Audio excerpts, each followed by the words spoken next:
Hi, it's Brent Bowers with Bowers Percentage Running here at Cornerstone Park again in Henderson, Nevada. Today I want to talk about the 10-minute time trial.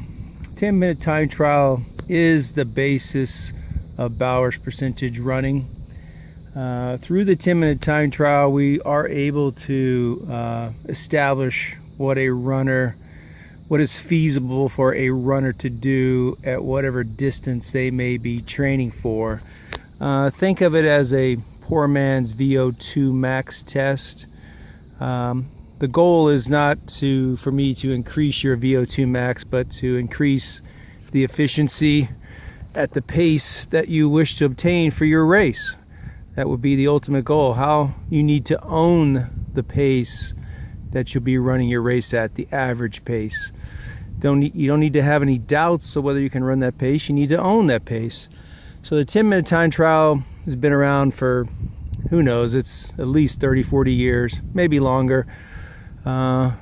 Training distance runners by David Coe and David Martin, exercise physiologist, came up with the percentage of which each event you may be training for or racing, what percentage of what was the energy zone of those events, the marathon, the 5K, 10K, half marathon, the more run distance events. They quantified what was the energy output, the aerobic and the anaerobic and so forth.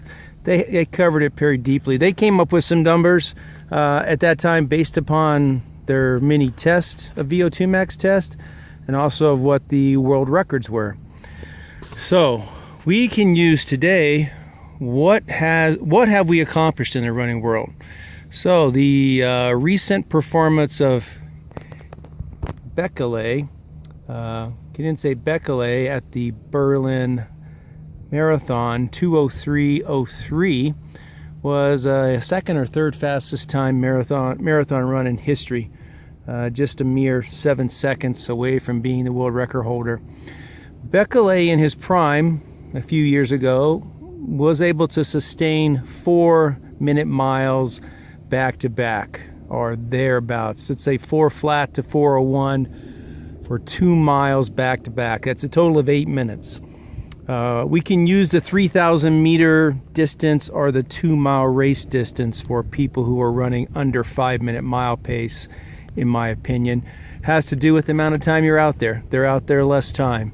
So 10-minute time trial for us mere mortals and those running under a 5-minute mile pace for 2 miles or greater. 3,000 meters is the benchmark. All right, moving on. I promised you to talk about Jared Ward. Jared Ward, 6th place finisher in the Olympic marathon.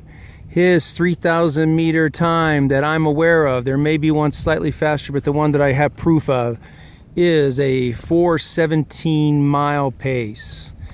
He ran a 2:11:30 marathon. That is 85.5% of 4:17 per mile. 85.5%. Think about that. He covered 26.2 miles at 85.5% of what he was capable of for just a mere 8 minutes. Darn good performance. Can he go faster? He can. How much faster? Well, based upon my calculations, he can only go about 3 minutes faster, and he's